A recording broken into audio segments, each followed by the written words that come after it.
Assalamualaikum warahmatullahi wabarakatuh. Saya, Ananda Rifani Putri, siswi Madrasah Aliyah Negeri Insan Cendekia Sorong.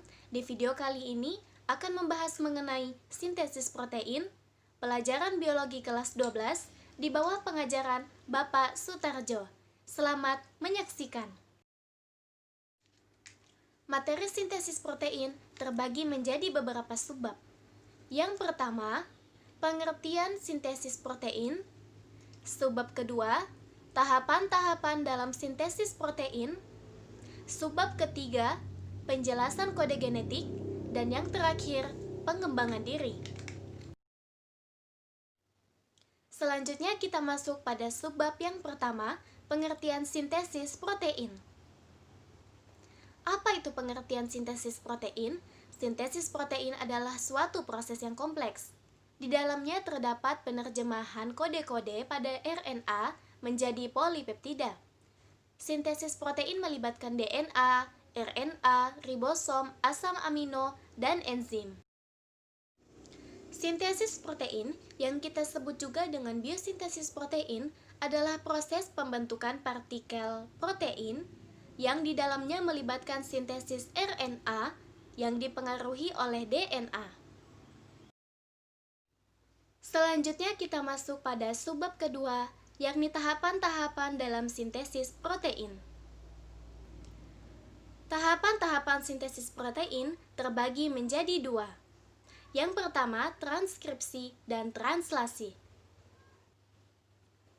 Pada transkripsi, terjadi proses pembuatan RNA, terutama mRNA, dengan menyalin sebagian berkas DNA oleh enzim RNA polimerase. Terjadi sintesis polipeptida oleh mRNA untuk menentukan urutan-urutan asam amino yang nantinya akan membentuk suatu protein. Agar lebih jelasnya, mari simak penjelasan berikut ini. Dalam genetika, transkripsi adalah pembuatan RNA terutama mRNA dengan menyalin sebagian berkas DNA oleh enzim RNA polimerase. Transkripsi merupakan bagian dari rangkaian ekspresi genetik. Pengertian asli transkripsi adalah alih aksara atau penyalinan. Di sini yang dimaksud adalah mengubah teks DNA menjadi RNA. Sebenarnya, yang berubah itu hanyalah basa nitrogen timin di DNA yang pada RNA digantikan oleh urasil. Jadi sudah dapat dimengerti ya, bahwa transkripsi berlangsung di dalam inti sel atau di dalam matriks mitokondria dan plastida. Pada tahap ini akan menghasilkan 3 jenis RNA, yaitu mRNA, tRNA, dan rRNA. Transkripsi sendiri terbagi menjadi 3, yakni inisiasi, elongasi, dan terminasi yang akan dijelaskan pada materi berikut. Selanjutnya, kita masuk pada tahapan pertama dalam transkripsi, yakni inisiasi. RNA polimerase terikat pada untaian DNA yang disebut promoter yang dapat ditemukan di awal suatu gen. Setiap gen mempunyai promoternya sendiri. Setelah terikat, RNA polimerase memisahkan untaian ganda DNA untuk menyediakan template atau cetakan untaian tunggal yang siap untuk ditranskripsi.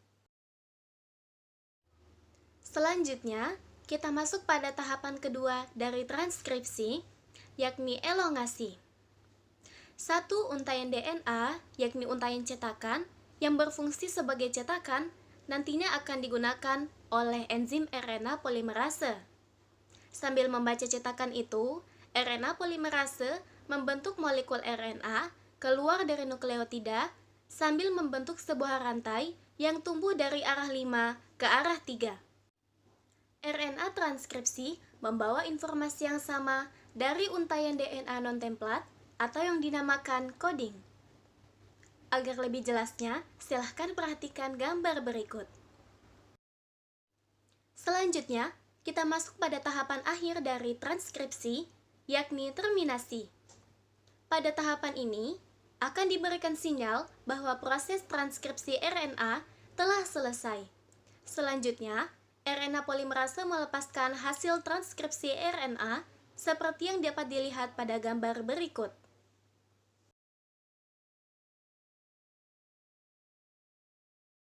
Kita masuk pada tahapan kedua dari sintesis protein, yakni translasi.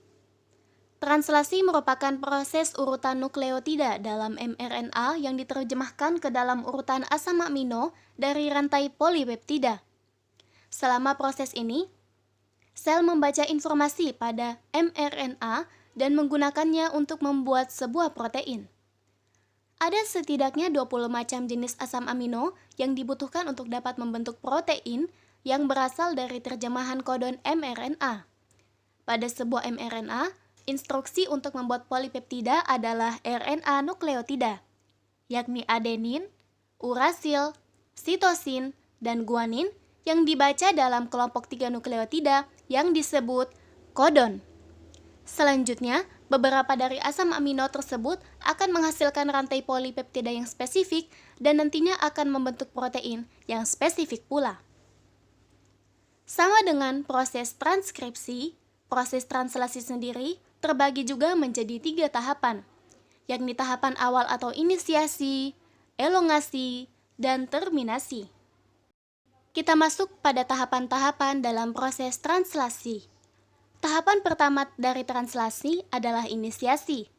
Pada tahapan ini, kodon pertama mRNA yang bertemu dengan ribosom disebut kodon start. Pada umumnya, kodon start adalah AUG, seperti yang tertera pada gambar. Yang kedua adalah tahapan elongasi. Pada tahap ini, kodon yang dibawa mRNA akan diterjemahkan menjadi asam amino. Setelah itu, masing-masing asam amino akan digabungkan oleh transfer RNA atau tRNA yang membawa asam amino untuk disusun menjadi protein. Gabungan dari asam amino tersebut akan membentuk rantai polipeptida. Selanjutnya, proses translasi berakhir ketika salah satu kodon stop bertemu dengan ribosom. Kodon stop itu ada 3, yaitu UAA, UAG, dan UGA. Selanjutnya, kita masuk pada subbab yang ketiga, yakni penjelasan kode genetik. Kode genetik yaitu instruksi berupa kode-kode yang merumuskan jenis protein yang akan dibuat. Instruksi kode genetik tersebut diperintahkan oleh DNA dalam sintesis protein. Menurut Nirenberg, ciri-ciri kode genetik yang pertama terdiri dari triplet, artinya tiap satu kodon terdiri dari 3 basa, tidak dapat kurang dan tidak dapat lebih. Yang kedua, non-overlapping, yang artinya susunan 3 basa pada kodon berbeda dengan kodon yang lain. Dalam satu asam amino, setiap kodonnya itu berbeda-beda basanya. Yang ketiga, degenerate, yang artinya satu asam amino mempunyai kodon lebih dari 1. Dan yang keempat, yakni universal, yang artinya kodon yang sama berlaku untuk semua makhluk hidup. Ciri khas protein ditentukan oleh jumlah asam amino, macam asam amino, dan urutan asam amino yang membangun. Terdapat 20 macam asam amino di alam yang tersusun dari 4 macam basa nitrogen pada molekul RNAD, yaitu adenin, urasil, sitosin, dan guanin. Dari keempat basa tersebut, dapat tersusun 64 triplet kodon. Dengan demikian, terdapat kodon-kodon sinonim atau degenerate, yang artinya satu asam amino dikode lebih dari 1 kodon. Berikut ini adalah tabel yang menunjukkan 64 triplet kodon yang terbentuk dari basa nitrogen dari 20 macam asam amino di alam. Sekian materi yang dapat saya sampaikan. Apabila ada pertanyaan, silakan hubungi kontak yang tertera. Sekian dan terima kasih. Wassalamualaikum warahmatullahi wabarakatuh.